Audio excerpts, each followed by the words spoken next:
দাবিতে গৃহবধূকে খুনের অভিযোগ উঠল স্বামীর বিরুদ্ধে। জানিয়ে রাখবো, পণের দাবিতে গৃহবধূকে খুনের অভিযোগ উঠল স্বামীর বিরুদ্ধে। চাঞ্চল্যকর এই ঘটনাটি ঘটেছে মালদা জেলার কালিয়াচক থানার মিলিক সুলতানপুর এলাকায়। ঘটনা তদন্ত নেমে অভিযুক্ত স্বামীকে গ্রেপ্তার করেছে পুলিশ। স্থানীয় ও পুলিশ সূত্রে জানা গেছে, গৃহবধূর নাম জুলি মণ্ডল, বয়স 26। পরিবার ও পুলিশ সূত্রে জানা গেছে, বিগত প্রায় 12 বছর আগে মালদা জেলার কালিয়াচক থানার রামা শঙ্করটোলা এলাকার বাসিন্দা বিষ্ণু মণ্ডলের মেয়ে জুলি মণ্ডলের সাথে কালিয়াচক থানার মিলিক সুলতানপুর এলাকার যুবক প্রণব মণ্ডলের বিবাহ হয় সামাজিক মতে। প্রণব পেশায় একজন দিনমজুর। পরিবার সূত্রে জানা যায়, স্বামী ও স্ত্রী ছাড়া 2 সন্তান রয়েছে তাদের পরিবারে।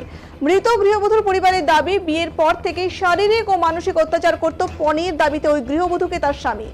গৃহবধূ পরিবারের অভিযোগ, গত রবিবার মেয়েকে অত্যাচারের হাত থেকে রক্ষা পাওয়ার জন্য নগদ 5,000 টাকা দেওয়া হয় স্বামী প্রণব মণ্ডলের হাতে। সেই টাকাতেও মন ভরেনি ওই গৃহবধূর স্বামীর।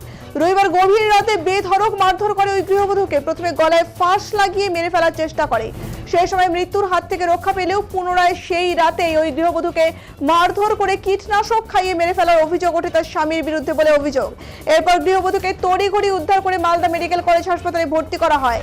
চিকিৎসা চলাকালীন আজ সকালে ওই গৃহবধূর মৃত্যু হয় বলে জানা যায়। মৃত গৃহবধূর পরিবারের তরফ থেকে অভিযুক্ত স্বামী প্রণব মণ্ডলের বিরুদ্ধে খুনের অভিযোগ জানিয়ে লিখিত অভিযোগ করা হয়। ঘটনা তদন্তে নেমে গতকাল রাতে অভিযুক্ত স্বামী প্রণব মণ্ডলকে গ্রেপ্তার করেছে কালিয়াচক থানার পুলিশ।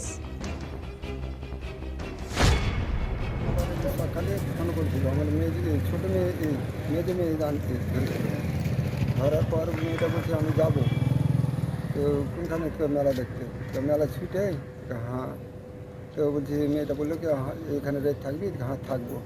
এরই মধ্যে জামাইটা গাল দিতে লাগলো, 2-3 বার গাল দিয়ে বাস মোবাইল সুইচ অফ। কাকে তখন মানে তখন থেকে আর করিনি, মানে মেয়েটাকে বলেছিল এই কথা, আমাকে বলেনি। আপনার ছোট মেয়েকে? হ্যাঁ, মেয়েকে।